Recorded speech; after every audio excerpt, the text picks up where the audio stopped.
ኒቆዲሞስ ማን ነው? ሃይማኖተኛ አንድ ሰው ነበረ። ጸሎተኛ አንድ ሰው ነበረ። እውነተኛ አማኝ አንድ ሰው ነበረ። ዛሬ ቀልታችሁ ነገ የምትጠቁሩበት፣ ዛሬ ብትወፍሩ ነገ የምትከሱበት፣ ዛሬ ብታድጉ ነገ የምትወድቁበት፣ ዛሬ ብትሾሙ ነገ የምትሻሩበት። በስመ አብ ወወልድ ወመንፈስ ቅዱስ አሐዱ አምላክ። ክቡር መጋቤ ሃይማኖት የማነ ብርሃን ዲያቆን፣ የዚህ ታላቅ ሕዝብ መሪ፣ የቦታው አስተዳዳሪ፣ ክቡራን የቦታው አገልጋዮች፣ ካህናት፣ መምህራን፣ ሊቃውንት፣ ዲያቆናት፣ ወልድ ተብሎ ውሉድ፣ ክርስቶስ ተብሎ ክርስቲያን፣ እሙን ተብሎ ምዕመናን ያሰኛችሁ የእግዚአብሔር ቤተሰቦች፣ የቅድስተ ቅዱሳን፣ የንጽሕተ ንጹሐን፣ የእመብርሃን፣ የእመመሲሕ፣ የእመምህረት፣ የትንቢተ ነቢያት፣ የእህተ መላእክት፣ የተስፋ ጻድቃን፣ የስንቀ መነኮሳት፣ የድንግል ማርያም፣ የዕለተ ዓርብ የመስቀል ስር የአደራ ስጦታዎች፣ መባዎች፣ የአስራት ልጆች፣ ምዕመናን፣ ምዕመናት፣ ወጣቶች፣ ሕፃናት ልጆች ሁላችሁ በወደደን ባከበረን በፍቅሩ በሳበን በረድኤቱ ባቀረበን በልዑል እግዚአብሔር ስም እንደምን አደራችሁ? እንደምን ሰነበታችሁ? እስከዚህ ሰዓት ጠብቆ ያደረሰን በመግቦት ያልተለየን እንደኛ ስህተት ሳይቀጣን እንደ ቸርነቱ የጠበቀን ልዑለ ባሕርይ አምላካችን እግዚአብሔር ይህን የምህረት አደባባይ ስለፈቀደልን በሚያጠፋው በሚያስከፋው እንደ ፍላጻ በሚዋጋው አንደበታችን ማህየዊውን ዘላለማዊውን የባሕርይ ስሙንም አባት ሆይ ብለን እንድናመሰግንበት ስለፈቀደልን ስሙ ይክበር ይመስገን። ልታስተምር እንደመጣህ እናውቃለን። የዮሐንስ ወንጌል ምዕራፍ 3 ሁለተኛው ቁጥር ላይ ነው የዛሬ መቆያችን። ርዕሳችን ይህ ነው። ቃሉን የተናገረው የአይሁድ አለቃ ኒቆዲሞስ ነው። የተናገረው ለቃሉ ባለቤት ለኢየሱስ ክርስቶስ ነው። ያናገረውም ራሱ የቃሉ ባለቤት ክርስቶስ ኢየሱስ ነው።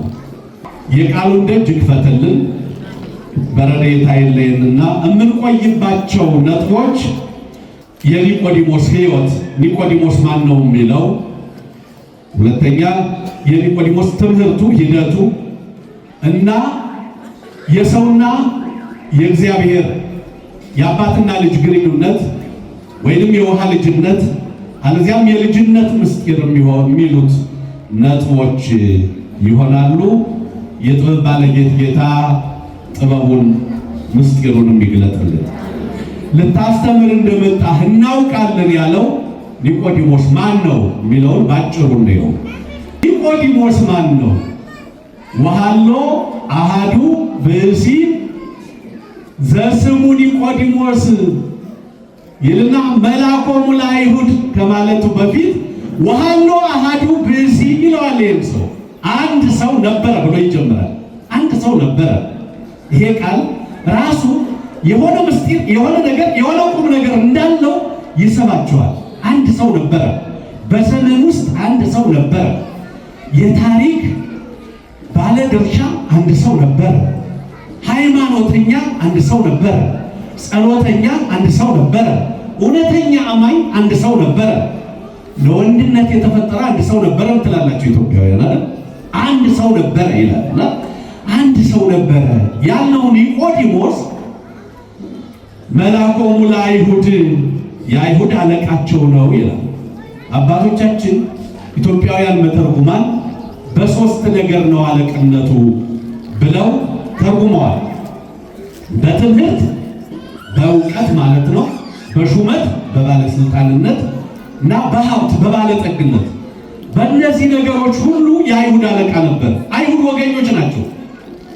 ባለሀብት ነው ሲባልም፣ ባለስልጣን ነው ሲባልም፣ አዋቂ ነው ሲባልም ዝም ብሎ እንደ ተራ ነገር የሚታይ አይደለም። ሀብታቸው ተሰፍሮ ተቆጥሮ ተለክቶ ከሰው በላይ ከሰው ተሽሎ መገኘት አለበት። የወይን እርሻውም የስንዴ እርሻውም የጋማ ከብቱም የቀንድ ከብቱም ታይቶ ነው። ሹመቱም ዝም ብሎ የሚሰጥ አይደለም። ከ12ቱ ነገደ እስራኤል የተውጣጡ ወግ የሚጠብቁ ስርዓት የሚያጠብቁ ሕገ ኦሪቱን የሚያስከብሩ ስርዓተ ረበናቱን በወግ የሚያስሄዱ ታላላቅ ሰዎች ተብለው የሚመረጡበት ሸንጎ ውስጥ ነው ይሄ ሰው አለቃ የነበረው እና ይልቁንም ደግሞ ለሕገ ኦሪቱን ቀናለን፣ ስርዓተ ኦሪቱን እናስጠብቃለን ብለው ኦሪትን እናስፋፋለን፣ ወንጌልን እናጠፋለን የሚሉ ሰዎች የነበሩበት ወቅት ላይ የነበረ ሰው ነው። በእነዚህ ሶስት ነገሮች መምህር ነው፣ አለቃ ነው፣ ታዋቂ ነው፣ የበላይ ነው፣ በሹመትም በሀብትም በመምህርነትም ብለው የወሰዱት። ከነዚህ ነገሮች የወጣ ዓለም የለም። እነዚህ ነገሮች ዓለም የምትባለዋን የሚያስሩ፣ የሚፈቱ፣ የሚያወርዱ፣ የሚሰቅሉ፣ የሚበትኑ፣ የሚሰበስቡ ነገሮች ናቸው። በእነዚህ ሁሉ ሙሉ ሆኖ የተገኘ ሰው ነው ኒቆዲሞስ። ስልጣን የምንለውን ስናየው፣ ሀብት የሚለውንም ስናየው፣ ዕውቀት የሚለውንም ስናየው እነዚህን ነገሮች አንድ ላይ አድርጎ ይዞ መገኘት ከባድ ነው ለዚህ ዓለም። አንዱ ቢኖር ሌላው አይኖርም፣ አንዱ ቢሞላ ሌላው ጎደሎ ነው። እነዚህ የተሟሉለት ሰው በዚህ ዓለም አታገኙ። ይልቁንም ደግሞ ለሀገራችን ብንመኘው አይሆንም፣ ብንናፍቀው አይሆንም። ከባድ ነገር ነው። ስልጣን ኖሮት ዕውቀት የሌለው ሰው ዕውቀት ባይኖረው ያስቸግራል። ፍትርት አይኖርም። ፍትርት አያሰጥም። ሀገር መሪም ቢሆን ፍትርት አያሰጥም። ስልጣን አለው፣ ዕውቀት የለውም። ስለምን እንደሚነገር እንደሚፈረድ አያውቅም። ፍርደ ገምድል ይሆናል። ሀገር ይበላል፣ ሀገር ይገላል፣ ድሃ ይበድላል። ብዙ ሳላወራ እንደምታውቁት፣ እንደምታዩት፣ እንደምትኖሩበት እንደ ሀገራችሁ እንደ ዓለማችሁ ማለት ነው። ይልቁንም እንደ ሀገር ብል ይቀላል። የዕውቀት ወገንተኛ አይደለም የእኛ ሹመት። ዕውቀትን ወግኖ አያውቅም። የዕውቀት አባላት ከሹመት የተሰደዱ ናቸው፣ የተገለሉ ናቸው። የሆነ የድርጅት አባል ካልሆነ በስተቀር ለስልጣን የሚበቃ የለም። ያ ፍትርት የሚባለውን አይደለም የሚያሳየን ማለት ነው። ድርጅት ራሱ እንዳይፈርስ አጥር ያጥራል እንጂ የህዝብ አይምሮ አይጠብቅም፣ ሀገር አይጠብቅም፣ ህዝብ አይጠብቅም። ጎደሎ ይሆናል። ዕውቀትም ኖሮት ቁሳዊ ሀብት ከጎደለው፣ ቁስ የሌለው ከሆነ ዕውቀቱን ለተፈለገው ዓላማ አያውለው። ቀማኛ ይሆናል። ያዋቂ ቀማኛ ያሳዝናል። ደግሞ እሱ ያዋቂ ቀማኛ ይሆናል። ያዋቂ ምንደኛ ይሆናል። ላልተደከመበት ላልተገባ ቁስ መሰብሰቢያ ሳይደክሙ መክበሪያ የዘመድ መቅጠሪያ ያደርገዋል። እግዚአብሔርን ያሳዝንበታል። ሀብት ኖሮት ስልጣን ባይኖረው ዕውቀትን ባይኖረው ደግሞ ሀገር ይበድላል፣ ህዝብ ይበድላል፣ ድሃ ይበድላል፣ ያስለቅሳል፣ ያፈልሳል። ሁሉን በገንዘቡ ልግዛው ይላል። እውነት ሐሰት። ባለስልጣኑንም በገንዘቡ ይገዛዋል፣ አዋቂውንም በገንዘቡ ይገዛዋል። አሁን የምናየው እውነት እሷ የተማረ ባለ ሀብት ሀብቱን በእውቀት የሚመራ ቢኖረን ኖሮ ላለንበት ሁሉ ችግር አንዳረግም። ባለ ሀብት ስልጣን ያለው ቢኖረን ኖሮ ለዚህ ሁሉ ችግር አንዳረግም። አሁን ለምናየው ዓለሙ ለሚሰቃይበት ነገር አንጋለጥ። እነዚህ ሶስት ነገሮች ተሟልተው አንድ ሰው ላይ ብናገኛቸው ነው ሀብት ያለው የሚባለው ባለስልጣኑንም አዋቂውንም ስለሚጠመዝዘው ፍት ያለ ቦታው ስለሚውል ሀብት አለኝ የሚለው ሰው ለፈለገው ነገር ያውለዋል። የሚፈልገውን ይገላል፣ ያስገድላል፣ ያስራል፣ ያሳስራል፣ ያባረራል፣ ያፈልሳል። አንድ ጠንከር ያለ ባለሀብት ይሄን አካባቢ ይሄን ቀበሌ ስጡኝ ቢል ከልካይ የለውም። ስለዚህ ህዝብም ያዝናል፣ እግዚአብሔርም ያዝናል። ኒቆዲሞስ ከነዚህ የተለየ እነዚህ ሶስት ነገሮች የተሟሉለት ሰው ነው። እነዚህ ሁሉ የተሟሉለት ስለነበረ ነዳያኑ ሳይቀር ያከብሩታል ብለዋል የኛ መተርጉማን። ይገርማል። በምን ምክንያት ካሉ ነዳያን በሀብቱ አሉ፣ ባለጠጎች በሹመቱ። ሀብት ያለው ሰው ባለስልጣን ብቻ ነው የሚያከብረው፣ ሌላ የሚያከብረው የለው። ባለጠጎች ስለ ሹመቱ ያከብሩታል፣ ነዳያኑ ስለ ሀብቱ ያከብሩታል፣ መምህራን ስለ እውቀቱ ያከብሩታል፣ ምሁራንም ደጅ ይጠሩታል። እንዲህ ሆኖ ሳለ ግን መታደል ነው። እንለምን ሱባኤ እንግባ ምእመናን። እንዲህ አይነት ሰው ቢያድለን ባለስልጣን ሆኖ ለገንዘብ የማይጎተት የልጅ ማሳደጊያ የማያደርግን የቀበሌ ቤት መግዣ የማያደርግን ድሆቻችንን የማያፈልስብን የማያሰድድብን አብረው የሚያረጁ ድሆችን አፍርሶ በመጨረሻ ዘመናቸው በእንባ የማይሸኝብን ቢሆን ቤት መታደል ነበር ወገኖች፣ ቤት መታደል ነበር። ኒቆዲሞስ እንዲህ ነው የሚፈጠረው፣ እንዲህ ነው የሚመክረው። ውስጥ ያላችሁም ሰዎች ካላችሁ እግዚአብሔር ይምከራችሁ። ተወደደም ተጠላም የምንቆየው የኮንትራት ጊዜ ጥቂት ነው፣ እጅግ ጥቂት ነው፣ እጅግ ጥቂት ትንሽ ነው፣ በጣም ትንሽ። ዛሬ ቀልታችሁ ነገ የምትጠቁሩበት፣ ዛሬ ብትወፍሩ ነገ የምትከሱበት፣ ዛሬ ብታድጉ ነገ የምትወድቁበት፣ ዛሬ ብትሾሙ ነገ የምትሻሩበት፣ ዛሬ ብትከብሩ ነገ የምትዋረዱበት ትንሽ ስለሆነ ሀገር ነው ትልቁ፣ ህዝብ ነው ትልቁ፣ የእግዚአብሔር ህዝብ። ነዳያኑ በሀብቱ ያከብሩታል ስንል ሀብቱን ለተገባ ነገር፣ ለሚፈለግ ነገር ለዓላማ ያውለዋል ማለት እኮ ነው ወገኖች። ነዳያን ዝም ብለው አያከብሩትም እኮ። እጁን የሚዘር መሆን አለበት፣ በሀብቱ የሚያውቅ መሆን አለበት። እግዚአብሔር እዚያ እንዳለ መረዳት አለበት። እሱ ከቁርባን እንጀራ የማያልፍ መሆኑን መረዳት አለበት። ሰው ከለበሰው ነጠላ ያለፈ የሚለብስ አለመሆኑን መረዳት አለበት። ባለጠጎች በስልጣኑ ያከብሩታል ስንል በስልጣኑ የሚከበር ሰው ለቁስም አይገዛ ነው።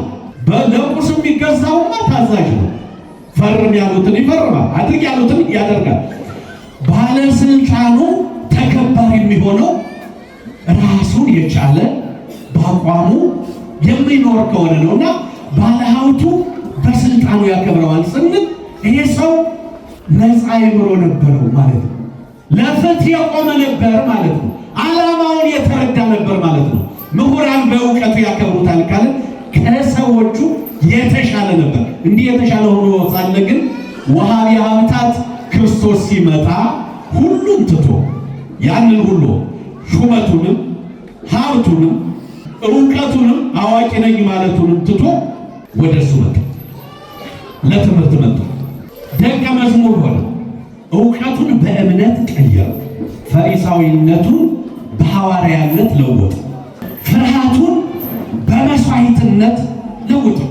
ከኔ ጋር ናቸው? አያችሁት? እውቀት የሚባለው የሃይማኖት እውቀት እምነት ሲሆን ያው የጸና እምነት ፍርሃቱን በመስዋዕትነት ቀየረው ስንል እስከ መስቀል ሞት ድረስ ተከተለው። ሊያስተምረው የፈለገውን ክርስቶስን እስከ መስቀል ሞት ተከትሎታል። ጨለማው ሳይገድበው ለትምህርት መጣ። እናየዋለን። የዕለተ ዓርቡ ጨለማ ደግሞ ሳይገድበው የቀራንዮን ኮረብታ እየተጋፋ መስቀል ላይ ሄደ። የአይሁድን ባለስልጣናት ተካሰሰ። የጌታውን የከበረ አካል አውርዶ ዳሶ አልቅሶ ሽቱ ቀብቶ በአዲስ በፍታ ገንዞ ሸኘው፣ አሳረፈው በአዲሱ መቃብር። እያለቀሰ ነው እሱ። ኦ አንትሙ ዮሴፍ ወኒቆዲሞስ እለገነዝክሙ ወለሥጋዬ አነሂ አዐርፈክሙ ዲበ መንበረ ሶፎር ይላሉ ሊቃውንት። እናንተ ሥጋዬን የገነዛችሁ ዮሴፍ ኒቆዲሞስ ሆይ እናንተንም ሶፎር በሚባል ዕንቁ በተሰራ በሰማያዊ ዙፋን አሳርፋችኋለሁ ብሎ ቃል ገብቶለታል ይላል። ያረፈው በሰማዕትነት ነው። በዚህ ዓለም የከበረ ስም አለው። ዓለም እስከምታልፍ ድረስ በቤቱ ነግሶ ይኖራል። በቤቴና በቅጥሬ የዘላለም ስም እሰጣችኋለሁ ያለውን አምላክ ስለሆነ ያከበረው። አያችሁ፣ እውቀት እንዲህ ሲሆን እንዴት ያስቀናል! እውቀቱን ወደ እምነት፣ የእምነት ጽናቱን ደግሞ ወደ ሐዋርያነት፣ ወደ እስከ መስዋዕትነት ድረስ አደረሰው። እንዲህ ከብሮ ይኖራል። ኒቆዲሞስ ማለት እሱ ነው። ወደ ጌታ የመጣው ወውእቱ መጻ ሀበ እግዚእ ኢየሱስ ቀዲሙ ሌሊተ ይላል ይሄ ቅዱስ ወንጌል። እሱ በሌሊት ወደ ጌታ መጣ። በመዓልት ከሚመጡት አስቀድሞ መጣ። ከማመኑ አስቀድሞ መጣ። በሌሊት መጣ ስንል በምን ምክንያት ነው? ለምን ሌሊት መጣ የሚለውን መተርጉማን ሶስት ነገር ሰጠውታል። እሱ አንደኛ አይሁድን ስለሚፈራ ነው፣ አይሁድን ፈርቶ ነው ብለው፣ ሁለተኛ ውዳሴ ከንቱ ሽቶ ነው ብለው፣ ሶስተኛ ዕውቀት እንዲካተትለት ትምህርት እንዲረዳው ነው ብለዋል። ከኔ ጋር ናቸው? ትምህርት እንዲረዳው ነው። ትምህርት እንዲረዳው የቀን ልቡና በካና ስለሆነ አይናችን ብዙ ነገር ላይ ያርፋል፣ ይባክናል እና አይምሯችን ይባዝናል፣ ይበተናል። አይምሮ እንዳይባዝንበት፣ አይኑ እንዳይባክንበት ቀን በምኩራብ ያደመጠውን ያደነቀውን መምህር ሌሊት ኩርትም ብሎ በክት ልቡና ለመስማት መጣ። የእኛን መምህራን ይመስላል፣ የእኛን ሊቃውንት ይመስላል። የኢትዮጵያ ኦርቶዶክስ ተዋሕዶ ቤተክርስቲያን ሊቃውንት የእውቀት መዝገቦቹ ትንሽ የሚመስሉት መጽሐፍ ናቸው። መጽሐፍ ይዘው ነው የሚዞሩት። ድጓ የሚባል ለሸክም የሚያስቸግር መጽሐፍ፣ ዘሩን ከነ ምልክቱ ዜማውን ከነ አመሉ ጥንቅቅ አድርገው የሚያውቁት ሌሊት እንቅልፍ አጥተው አንገታቸውን ደፍተው አገጫቸውን ጉልበታቸው ላይ አድርገው እንዲህም በማያዩበት ጊዜ ሌሊቱን ሙሉ ተኮርትመው ነው የሚሰበስቡት። መጻሕፍት ሲቃጠሉ፣ ገዳማት ሲቃጠሉ፣ መምህራን ሲገደሉ፣ ቤተ ክርስቲያኗ እንዳትፈርስ ስራሷ እንዳይፈርስ ያስቀጠሏት እነዚህ ናቸው። መጽሐፍ ሲቃጠል መጽሐፍ ሆነው፣ መጽሐፍ ሲጠፋ መጽሐፍ ሆነው ከአይምሯቸው እያወጡ እያሰፈሩ በብራና እየጻፉ እነሱ ኒቆዲሞስን ይመስላሉ። ኒቆዲሞስ እንዲህ እንዲካተትለት በሌሊት መጣ።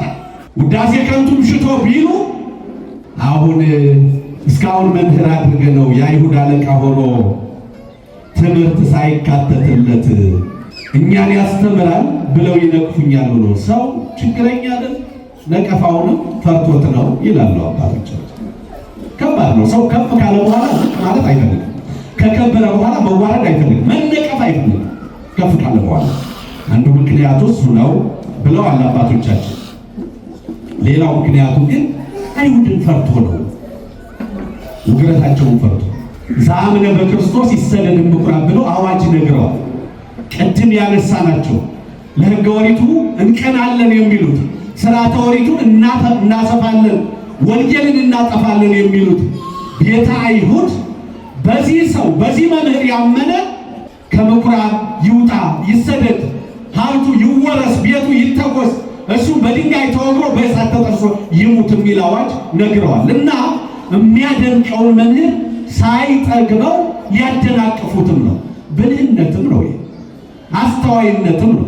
ምክንያቱም ቁጭ ብሎ የወሰነው ሕግ ስለሆነ የሰራው ሕግ ነው፣ የሚያውቀው ሕግ ነው። እና እንዳያደናቅፉት ሌሊት መጣ። ግን በሌሊት ሲመጣ እሱ በሌሊት ነው የመጣ። ኢየሩሳሌምን የምታውቋት ሰዎች፣ ደብረ ዘይትን የምታውቁት ሰዎች፣ ከኢየሩሳሌም እስከ ደብረ ዘይት ያለውን የዮሳፍጥን ሸለቆ የምታውቁት ሰዎች፣ ኢየሩሳሌም እንኳን ትናንት ድውም አሳለች ዛሬ በቴክኖሎጂ ታክዘው ብዙ ዓለም ማናት ካሉ በኋላ ምቹ አይደለችም። ለእግር ምቹ ቦታ የላትም። አባጣ ጎርበታ ናት። ዳገት ቁልቁለት ነው ሀገራቸው። በዚያ ዳገት በዚያ ቁልቁለት ጥቅጥቅ ያለ ጫካ ውስጥ ነው ኢየሱስ ክርስቶስ። ከተማ አልኖረም። ማልታይ ሜህር በምኩራብ ወይ ሌሊት ይቤት ደብረ ዘይት ነው ምንለው። ደብረ ዘይት የሚባለው ተራራ ላይ ነው የነበረው። ወይራ የሚበዛበት ጫካ ውስጥ ኤሊዮን የምትባል ዋሻ ነበረችው፣ የቀበሮ ጉድጓድ። እዚያች ውስጥ ነው ያድር የነበረው። ኒቆዲሞስ ባለጠጋው ቀን ዳኝነት ሲሰጥ ሆኖ እረፍት አጥቶ ምቾቱን ትቶ እንቅልፉን ትቶ ክብሩን አውልቆ ጥሎ በሌሊት ነው ይመጣ የነበረው ወደዚህ ተራራ፣ ወደዚህ ዋሻ፣ ወደዚህ ኮረብታ ወደ ኢየሱስ ክርስቶስ ወደ እውነተኛው መምህር ይመጣ የነበረው ሌሊት ነው። ጨለማውን ደፍሮ ሲመጣ፣ ጨለማው ሳይበግረው ሲመጣ እውነተኛውን ብርሃን አገኘው። ከኔ ጋር ናችሁ? በጨለማ ስትመጡ የማይጠፋ ብርሃን አላችሁ። መምህራን በጨለማ ገስግሰው ሲያገለግሉ የማይጠፋውን ብርሃን ከፊታቸው ስለሚያዩ የማይጠፋውን ብርሃን አገኙ። እውነተኛውን ብርሃን አገኙ። ዘላለማዊው ብርሃን በራለት ማለት ነው። እውነተኛው ብርሃን ኢየሱስ ክርስቶስን ሲያገኘው መምህር ከእግዚአብሔር ተልከህ ልታስተምር እንደመጣ እናውቃለን እናውቃለን። እስመ አልቦ ዘይገብር ዘአንተ ትገብር ዘእንበለ እግዚአብሔር ምስሌሁ። እግዚአብሔር ከእሱ ጋር ከሆነ በስተቀር አንተ የምታደርገውን የሚያደርግ የለም። አንተ የምትሰራውን ታምራት የሚሰራ፣ አንተ የምታስተምረውን ትምህርት የሚያስተምር፣ እንዳንተ እውነት የሚናገር የለም የለም። ይህንን ያልነው ነፃ የሆነ ለኢኮኖሚ ጥገኛ ያልሆነ ለእውቀትም የማይበገር እውቀቱ ሙሉ የሆነ ሰው የሚናገረው እውነት ነው። ከሱ የተሻለ አዋቂ ያገኘ ወጣት ነው። የሚናገረው ደፍሮ ነው። የነቢያትን ነቢይ ጠርጥሮታል። እና ድሃ አትበድሉ፣ ፍርድ አታጉድሉ፣ መማለጃ አትብሉ ብሎ ሲናገር ናፍቆታል፣ ስቦታል። አንተ የምትናገረውን የሚናገር የለም። እንዲህ ደፍሮ የሚናገር የለም። አይሁድን የሚደፍር መምህር የለም። አንተ የቃልህ ትምህርት የእጅ ታምራት የተለየ ነው። እንዳንተ የሚያደርግ የለም። እንዳንተ ጭቃ ቀብቶ ዕውር የሚያበራ የለም። እንዳንተ ሽባ የሚተረትር የለም። እንዳንተ ጎባጣ የሚያቀና የለም። እንዳንተ ተነስተህ ሂድ የሚል የለም። አልጋህን ተሸከም የሚል የለም። እንዳንተ ያለ በእስራኤል ዘንድ የለም። የ12 ዓመቱን ደም የሚያቆም ድነሻል ሂጂ የሚል የለም። ድነሃል ተመለስ የሚል የለም። ድኖልሃል ሂድ የሚል የለም። የመቶ አለቃው ልጅ ድኖልሃል ሂድ አይደል ያለው ማርቆስ 2 እንዲህ የሚል የለም። ቃና የሌለውን ንጹህ ውሃ ባዶ ውሃ ጣፋጭ ወይ የሚያደርግ የለም። ትንሹን የሚያበረክት የለም። 5 እንጀራ አበርክቶ 5000 ሕዝብ የሚመግብ የለም። አንተ የምትሰራውን የሚሰራ የለም ማለቱ ነው። እንደሱ ማንም የለም። ክብርና ምስጋና ይግባው። ይሄን አምኖ መጣ። ይሄን አምኖ ስለመጣ ወደ ተሻለ ብርሃን፣ ወደ ዘላለም ብርሃን ሊመራው ፈለገ። በኦሪቱ ላይ ወንጌልን መጨመር የፈለገው፣ በብሉዩ ላይ ሐዲሱን መጨመር የፈለገው ኒቆዲሞስን አማን አማን እብለከ ዘይተወልደ ዳግመ ኢይሬአ ለመንግሥተ እግዚአብሔር አለ። ዳግም ያልተወለደ የእግዚአብሔርን መንግሥት አያያትም ብዬ እንዳያያት እነግርሃለሁ አለው። እና ኒቆዲሞስ እፎ ይክል ብእሲ ዳግመ ተወልዶ እምድኅረ ልህቀ ይክልሉ በውያ ወገቢያ ውስተ ከርሰሙ ወይትወለድ ዳግመ። ዳግመኛ ሰው ካደገ ከጎለመሰ በኋላ ካረጀ ካፈጀ በኋላ መወለድ እንዴት ይችላል? ይህ እንዴት ይቻላል? እንደምን ይቻላል? ዳግም ወደ አባቱ አብራክ ተመልሶ ወደ እናቱ ማህፀን ፈሶ ውሃ ሆኖ በእናቱ ማህፀን ደም ሆኖ ረግቶ አካል ገዝቶ ነው የሚወለደው። ይህ እንዴት ሊሆን ይችላል? እውነት ነው። በሰው ዓለም በሰው አይምሮ በምንም ፍልስፍና ይሄን ማመን ከባድ ነው። ጨነቀው። እሱ የታየው ግብር የሚሆነው የዚህ ዓለም ልደት ነው፣ የዚህ ዓለም ነገር ነው። ኢየሱስ ክርስቶስ ደግሞ እየነገረው ያለው በሐዲስ ኪዳን ሳይወለዱ ከመንፈስ ቅዱስ ሳይዋሃዱ ልጅ ሳይሆኑ የሚደረግ ምንም ነገር የለም። የሐዲስ ኪዳን መጀመሪያ በር መግቢያ ልጅነት ነው። ሁሉም የሚሆነው ከልጅነት በኋላ ነው። ልጅነት ሳይኖር አንዳች ቁም ነገር የለም። ከኔ ጋር ናችሁ? ዲቁናው፣ ቅስናው፣ ምንኩስናው፣ ጵጵስናው፣ ፕትርክናው ያለ ልጅነት አይሆንም። ከልጅነት በፊት ከልደተ መንፈስ በፊት ከጥምቀት በፊት የሚደረግ አንዳች ነገር የለም። ተክሊሉ ቀንዲሉ በተክሊል ለመክበር በጽራተ ቀንዲሉ ለመፈወስም ድህነት ለማግኘትም ንስሐ ገብቶ ቅዱስ ሥጋውን ክቡር ደሙን በልቶ መንግስቱን ለመውረስም የመጀመሪያው በር፣ የመጀመሪያው ቁልፍ፣ የመጀመሪያው መምጫ ጥምቀት ነው፣ ልጅነት ነው። እሱን ነገረው። እንዴት ይሆናል? እንዴት ነው የሚሆነው? የእግዚአብሔርን መንግስት ማየት እፈልጋለሁ፣ የምትሰብከውን መንግስት ማወቅ እፈልጋለሁ ማለት ነው። እሱን ፈልጎታል። ግን ይሄ እንዴት ይሆናል? አማን አማን እብለከ አለው ቸሩ ጌታ፣ እውነት እውነት እልሃለሁ ዘይተወልደ ዳግመ እማይ ወይም መንፈስ ቅዱስ። መጀመሪያ ልደቱን የነገረው መወለድ አለብን ያለ መወለጃውን አልነገረው። ከውሃና ከመንፈስ ቅዱስ ያልተወለደ ወደ እግዚአብሔር መንግስት መግባት አይችልም። ይህ እንዴት ይቻላል? አሁን ኒቆዲሞስ እንዴት ነው የሚቻለው? እፎ ይትካል ዝንቱ ይሁን፣ ይህ ሊሆን እንደምን ይችላል? እንደምን ነው የሚችለው? እንዴት ነው የሚቻለው? መወለድ የሚባለው ነገር እንዴት ይቻላል? ይህን ስላልኩ አታድንቅ አለ ጌታ። በሚያውቀው ነገር፣ በሚገባው ነገር፣ በሚረዳው ነገር ነገረው። ይህን ስላልኩ አታድንቅ። መንፈስ አበፈቀደ ይነፍስ፣ ነፋስ ወደወደደው ይነፍሳል። ወቃሎ ተሰሙ ወይተአምር ሀበ ይመጽእ ሀበ ይሃውር። ከየት እንደመጣ ወዴት እንደሚሄድ አታውቅም። ዛፍ ሲያነቃንቅ፣ ባህር ሲያናውቅ ታያለ። አሁን ነፋስ ይነፍሳል አይነፍስም? ነፋስ አለ። ከየት እንደመጣ ታውቃላችሁ? ወዴትስ እንደሚሄድ ታውቃላችሁ? የመንፈስ ቅዱስ ልጅነት እንዲህ ነው። እንዲህ እኮ ነው የመንፈስ ቅዱስ ልጅነት። መንፈሰ ረድኤት የሚያድረው በወደደው ነው።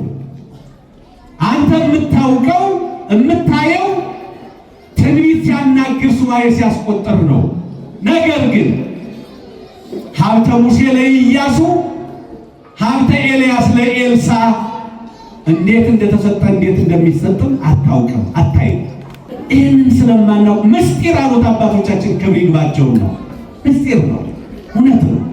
ይህን የምንተነፍሰውን ነፋስ ከየት እንደመጣ ወዴት እንደሚሄድ እንደማናውቅ አሁን ዛፉ ሲነቃነቅ እንደምናይ ካህኑ ማየ ብርቱን ማየ ጸሎቱን ሲባርከው እናያለን። ሕፃኑ ሲጠልቅ እናያለን። ካህኑ ቅብ ቅዱሱን ሜሮኑን ሲያሳርፍበት ሲቀባው እናያለን። ንሳ መንፈስ ቅዱስ ብሎ እፍ ሲልበት እናየዋለን። ሕፃኑ ሲወለድ መንፈስ ቅዱስ ከሕፃኑ ሲዋሃድ፣ ተጠማቂው ሲወለድ መንፈስ ቅዱስ ከተጠማቂው ጋር ሲዋሃድ ማየት ስለማንችል እንዲህ ነው አለ። እንዲህ ነው አለና አንድ ጊዜ ሦስቱን ምስጢራት ነው ሲቀበለው ራሱ የተቀበለው ኒቆዲሞስን በከፍተኛ ትምህርት ተቋም ደረጃ ያሉ ተማሪዎችን ወክሎ ነው፣ አሳክሎ ነው። በጀማሪ ደረጃ አልተቀበለው። ሌሎቹን ሲጠራቸው እንዲህ አድርጉ እንዲህ አታድርጉ እያለ ትእዛዙን እየሰጠ ነው። እሱን በተለየ መንገድ ነው ያስተምረው የነበረው። እማይ ብሎ ራሱን ወልድን፣ መንፈስ ቅዱስ ብሎ መንፈስ ቅዱስን፣ መንግሥተ እግዚአብሔር ብሎ እግዚአብሔር አብን፣ ምስጢረ ሥላሴን ገለጠለት። ሦስቱን አንድ ጊዜ አስጨበጠው። ሦስቱን ምስጢራት ማለት ነው። ምስጢረ ትንሣኤ ሙታንን፣ ምስጢረ ጥምቀትን፣ ምስጢረ ሥላሴን፣ ምስጢረ ሥላሴን፣ ምስጢረ ጥምቀትን፣ ምስጢረ ትንሣኤ ሙታንን፣ ይልቁንም በር የሆነው ምስጢረ ጥምቀትን የምናውቀውን እንናገራለን፣ ምስክርነታችንን ግን አትቀበሉትም ማለት ከዮሐንስ ጋር በትህትና ይሉታል አባቶች። ከአብ ከመንፈስ ቅዱስ ጋር በባህሪ በሕልውና አንድ ነውና ሦስትነቱን ገልጦ ምስጢረ ሥላሴውን ነገረው። አትቀበሉትም። ወሶበ እንዘበ ምድር ነገረክሙ ይታምኑኒ እፎን ከታምኑኒ ዘበሰማያት። ይህንን በምድር ያለውን ስነግራችሁ ካላመናችሁ የሰማዩን ብነግራችሁ እንደምታምናላችሁ አለ። ምስጢረ ትንሣኤ ሙታንን ብነግርህ እንዴት ታምናለህ? ይሄ ምክንያት አለ። ውሃው ይባረካል፣ ካህኑ ይባረካል፣ ማየ ጸሎት አለ፣ አጥማቂ አለ፣ ተጠማቂውን ታየዋለህ። ይሄን ካላመንክ የማይታየውን ንቃ መዋቲ ዘትነውም በተባለ ጊዜ አፈፍ ብሎ የሚነሳውን ያንንማ ህቡ የሆነውን ምስጢረ ትንሣኤ ሙታን እንዴት ታምናለህ ማለቱ ነው ብሎ ምስጢረ ሥላሴውን አስረግጦ ነግሮታል። ወገኖቼ፣ የተዋህዶ ልጆች፣ አሁን እኛ ለምን በልጅነት ታጠምቃላችሁ፣ ለምን በውሃ ትጠመቃላችሁ የሚሉን የሚያወዛግቡን ብዙ ሸንጎኞች አሉ በዘመናችን። እኛ የምንጠመቀው ንጉሱ ስላዘዘን፣ እኛ የምንጠመቀው ጌታችን ስላለ፣ እኛ የምንጠመቀው መንግስቱን ለመውረስ። ዳግም ያልተወለደ አይደል ያለው? ዳግም ያልተወለደ የእግዚአብሔርን መንግስት አያያትም። ለምንድን ነው የምትጠመቁ? ለምን በውሃ ትጠመቃላችሁ? ለሚላችሁ እግዚአብሔር መንግስት ልናይ፣ ወደ አባታችን መንግስት ልንገባ፣ መንግስቱን ልንወርስ ነው የምንጠመቀው። ስሙን የምንቀድሰው ወደ እግዚአብሔር መንግስት ለመግባት መጠመቅ አለብን። ስንጠመቅ ልጆች እንሆናለን። ልጆች ስንሆን መንግስቱን እንወርሳለን። ልጆች ከሆንን ወራሾች ነን አለን ቅዱስ ጳውሎስ። ልጆች ከሆነ ምንድን ነን አለ? ወራሾች ነን። ወራሾች እንድንሆን ነው እኛ የምንጠመቀው። ጌታችን ስላዘዘን ነው የምንጠመቀው። ተጠመቁ ስላለን ነው የምንጠመቀው። ሰው ስለነገረን አይደለም። ያው ነቢዩ ኢሳይያስ በ44ኛው ምዕራፉ ቁጥር 3 ላይ በተጠማ ላይ ውሃን በደረቅ መሬት ላይ ፈሳሾችን አፈሳለሁ፣ በልጆችህ ላይ መንፈሴን በዘርህም ላይ በረከቴን አሳድራለሁ። ሰምታችሁኛል? እኛ ለልጆቻችን የምንሰጠው በረከት ነው። እስቲያረጁ እስቲያፈጁ አንጠብቅም። ለእግዚአብሔር መንግስት እናዘጋጃቸዋለን። ለእግዚአብሔር መንግስት በልጅነታችን እንዘጋጃለን። ለምስጢራቱ እንዘጋጃለን። ልጆች ሆነን ነው ወደ መቅደስ የምንገባው። ልጆች ሆነን ነው የምንቀድሰው። ልጆች ሆነን ነው የምንባርከው። ልጆች ሆነው ነው የሚባርኩን አባቶች የሚባርኩን። ልጆች ሆነው ነው ክህነት የሚሰጡን። ልጆች ሆነው ነው አባቶች የሚያደርጉን አባቶች። ልጆች ሆነው ነው በተክሊል የሚድሯቸው። ልጆች ሆነው ነው በቀንዲል አጥብቀው የሚፈውሷቸው። ያንን ትእዛዝ ለመፈጸም ልጆች ለመሆን የእግዚአብሔርን መንግስት ለመውረስ ለማግኘት በውሃ እንጠመቃለን። ካልተጠመቅን ልጆች ካልሆነ እንደማንወርሳት የነገረንን መንግስት ለመውረስ እንጠመቃለን። ውሃ ሕይወትም ስለሆነ ሕይወት ለማግኘት እንጠመቃለን። ወመንፈስ እግዚአብሔር ይጼልል መልዕልተ ማይ ይለናል። ሃይማኖተ አበው 87ኛው ምዕራፍ 16ኛው ቁጥር ያብራራዋል። በኦሪት ዘፍጥረት ምዕራፍ ተጽፏል። የእግዚአብሔር መንፈስ በውሆች ላይ ያለ ነበረ። ዓለምን ሲፈጥር በዕለተ ሰንበት አራቱን ባህርያት ሰባቱን ሰማያት በሦስቱ ዓለመ ሰማያት የሚኖሩ ቅዱሳን መላእክትን ፈጥሮ አጠናቆ ከጨረሰ በኋላ በዕለተ ሰኑይ ይሄን ዓለም ውሃ መልቶት ይኖር ነበር ነው የሚለው። ከሶስት ከፈለው። ከሶስት ከመከፈሉ በፊት ዓለም ሳይፈጠር እግዚአብሔር በየት ይኖር ነበረ? ማንስ ያመሰግነው ነበረ? ቢሉ ባህሪው ያመሰግነው ነበር። መንፈሱ በውሆች ላይ ነበረ። የእግዚአብሔር መንፈስ ስላለበት አሁን ዛሬ አጭር ጥያቄ ልጠይቃችሁ። ነው ቀኑ የጥያቄ ቀን ስለሆነ ታማችሁ ወደ ሕክምና ብትሄዱ አሁን የባህል ሐኪሙም ይሁን ሳይንሳዊ ጥናት ያጠናው ሐኪሙም ይሁን ስለ ህመማችሁ ስለ አንዳችሁ ጉድለታችሁ ውሃ እንዳትጠጣ፣ የወይን ጠጅ ብቻ ጠጣ፣ ማር ብቻ ጨምቀህ ጠጣ፣ ወይ ሌላ እንዲህ የተደረገ ነገር ጠጣ እንጂ ውሃ እንዳትጠጣ የሚላችሁ ሐኪም አለ? ይመንም አይመንም ሁሉም የእግዚአብሔር ስለሆነ ሁሉም የሱ ፍጡር ስለሆነ ውሃ ጠጣ አይደለም ይላችሁ። የእግዚአብሔር መንፈስ ስላለበት የእግዚአብሔር መንፈስ ያለበት መድኃኒት ስለሆነ ሕይወት ስለሆነ የሕይወታችን አንድ አካል ስለሆነ ከአራቱ ባህርያት አንዱ ስለሆነ ምድርንም የመሰረታት የምንኖርባትን ዓለም ያለንባትን መሬት ያጸናት በውሃ ላይ ስለሆነ ወውቱ በባህር ሳረራ ይላል ቅዱስ ዳዊት። የምንኖርባት ዓለም የምትኖርበት የተሰራው የተፈጠረው ሕይወታችን የተገነባበት የእግዚአብሔር መንፈስ ያረፈበት ስለሆነ መድኃኒት ነው። ለአረጋዊው፣ ለሕፃኑ፣ ለአዋቂው፣ ላላዋቂው፣ ለባለጠጋው፣ ለድሃው እኩል አስፈላጊ ነው። አሁን ባለጠጋ ነኝ ምን ያደርግልኛል ውሃ የሚል ሰው ታገኛላችሁ።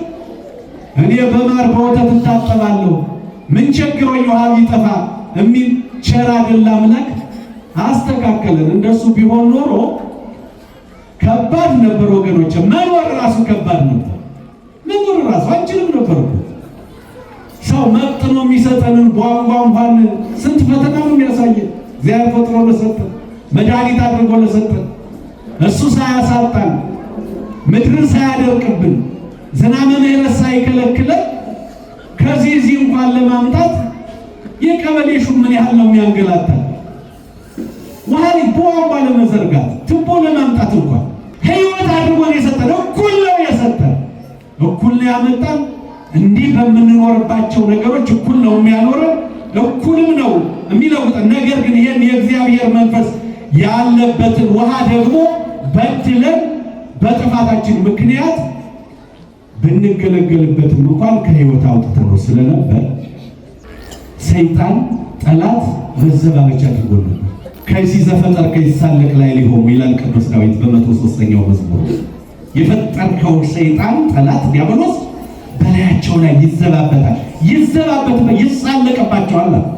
ይሳለቅብን የነበረውን ሰይጣን ከጊዜ በኋላ የድንግል ማርያም ልጅ ኢየሱስ ክርስቶስ ከልዕልና ወርዶ ከድንግል ተወልዶ በባሕረ ዮርዳኖስ በእደ ዮሐንስ ሲጠመቅ ያን የባህር መዝገብ ዲያብሎስ የደበቀብንን መዘበቻ ያደረገብንን ተረግጦ ሰነዳችንን ደምስሶ ክብራችንን መልሶ ነው ሕይወት ያደረገልን። ክብርና ምስጋና ይሁን፣ ክብርና ምስጋና ይሁን። ከዚያ በኋላ ወቀጥቀጥ ከአረስቲሁ ለከይሲ ይላል መጽሐፍ። እዚያ ያስታርቃል።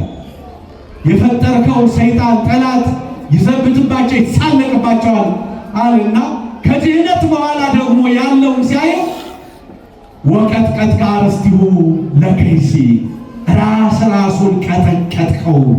ከይሲ የሚለው ዲያብሎስ ነው። ድርሳነ ቢልያም ዲሞም ቀጠቀጥከው ካልክ ሞተ ማለት አይደል? ከየት መጣ? ከየት መጣ? ኃይሉ ለከይሲ ዲበርሱ ወኃይሉ ለከይሲ ሰይጣን ለመስጠና ሰይጣን ላይለ ክርስቲያን ያወድቆሙ ውስተ ኃጢአት ወሰራ ለነ ክርስቶስ ጥምቀተ። የእባብ መርዙ ከራሱ ነው። የእባብ ኃይሉ ሰይጣን ነው። ሰይጣን በክርስቲያኖች ላይ ከበረታ ወደ እሳት ይጥላቸዋል፣ ወደ ኃጢአት ይጥላቸዋል፣ ለገሃነም ይዳርጋቸዋል። ወደ ገሃነም እንዳይጥላቸው፣ ወደ እሳት እንዳይጥላቸው፣ ከመንግስቱ ውጭ እንዳይዳርጋቸው ጥምቀትን ሰራልን አለ ጎርጎርዮስ። ክብርና ምስጋና ይግባው። ልጅነት ሰጥቶ በደላችንን ደምስሶ ሥርዓተ ጥምቀትን ሰርቶ ጠላታችንን እንድንቀጠቅጠው እንድንረገጠው ያደረገልን ቸሩ አምላካችን ክብርና ምስጋና ይግባው። ተመልሶ ይምረናል አለ ነቢዩ። ተመልሶ ይምረናል፣ በደላችንን ይጠቀጥቃል፣ ኃጢአታችንንም በባህሩ ጥልቅ ይጥለዋል። ሚክያስ 7:19 ተመልሶ ይቅራል። ኃጢአታችንን ተቀጠቀን፣ በደላችንን ኃጢአታችንን በባህሩ ጥልቅ ጣለን። በባህሩ ጥልቅ የጣለልን አምላካችን ክብርና ምስጋና ይግባው። አሁን ከዚህ ምንድነው የምንማረው? ዛሬ ምንድነው የምንማረው ካላችሁ እንግዲህ ካልተጠመቅን፣ ካልጸለይን፣ ካልጾምን፣ ካልበረታን ያ የሚዘብትብን የሚሳለቅብን ሰይጣን ሰልጥኖብን ይኖራል። እኛ ልጆችን ልጅነት አግኝተናል፣ ግን በኃጢአት ያልፋል፣ ይወሰዳል። በንስሐ ከተመለስን፣ ንስሐ ከገባን፣ ቅዱስ ሥጋውን ከበላን፣ ክቡር ደሙን ተጠጣን፣ በጥምቀት ባገኘነው ልጅነት በጸሎት በርትተን ከቆምን፣ በእምነት ከጸናን፣ ኒቆዲሞስን ከመሰልን ማለት ነው እስከ መስቀል ሞት። አይ መስቀል የምትለው ምኑን ነው? እንደዚያ እኮ እንደ ኒቆዲሞስ በአይሁድ አደባባይ የሚከራከረው የለም። እሱ እውነት ነው። ህድጉን ራእይ መጽሐፈ እያለ ጉባኤ እስከሚበትን ድረስ ተከራክሯል። ሰማዕትነቱም ዝም ብሎ አልመጣም። በሰማዕትነት ነው ያረፈው። ከ12ቱ አርድእት የተቆጠረ ነው። ሰማዕት ነው። እኛን እንደዚያ የሚልን ላይኖር ይችላል ትሉኝ ይሆናል። ኑሮ ራሱ ሰማዕትነት። ክርስትናችሁን ይዛችሁ በእምነት ጸንታችሁ በምግባር ቀንታችሁ በትህትና ምግባረ ሃይማኖት ሳይለያችሁ ምግባር ተጫምታችሁ ከኖራችሁ እሱ ሰማዕት ነው። እንዲህ ጸንተን ከኖርን መንግስቱን ሊያወርሰን ዘላለማዊ ትርስቱን ሊሰጠን በሰማያዊት መንግስቱ ሊያኖረን ደገኛ አባት ነው። እና በጎ ፈቃዱ ይሁንልን። ልታስተምር እንደመጣህ እናውቃለን። ያስተማረን የመከረን የአባቶቻችን አምላክ እግዚአብሔር ክብርና ምስጋና ይግባው። ወስብሐት ለእግዚአብሔር።